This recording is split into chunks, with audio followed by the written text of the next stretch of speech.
Əliyevin bu 2 saatlıq mənasız, boş-boş çıxışı əsasən quruldu xarici siyasət, xarici siyasət. Xarici siyasət, xarici siyasət. Sanki bir qoşanağara danqıldayırdı və onun ritmi ancaq xarici siyasət idi. Mən xarici siyasətlə bağlı belə ona görə qəzəblə ifadə edirəm ki, son illərdə bütün xalqımız sanki xarici siyasət üzrə ekspert olmağa yönəldi. Bir zamanlar zarafatla yazmışdım ki, Əliyev dövründən sonra bizim bir çox sahələrdə kadr defisitimiz olsa da xarici siyasət mövzusunda problemimiz olmayacaq. Çünki bu illər ərzində Azərbaycanlıların böyük bir hissəsi xarici məsələlər üzrə ekspertə dönüb.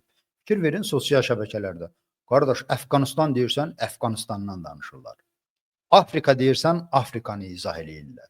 Yaxın şərqi çözürlər. Amerikanı, Latın Amerikasını, kosmosu, yəni Azərbaycandan başqa hər tərəfin mövzusu üzrə Azərbaycanlılar ekspertə dönüb. Bu da təbiidir. Yəni mən başa düşürəm bunun səbəbini. Çünki dediyim kimi daxili siyasət mövzularından danışmaq qadağan olunub, təhlükəyə dönüb. Ona görə insan da sosial varlıqdır da, bu danışmağa möhtacdır, danışır və siyasi mövzudan ağıllı görünmək üçün siyasi mövzularda danışmaq lazımdır. Dönüb olub Azərbaycanlılar hamısı xarici ekspert.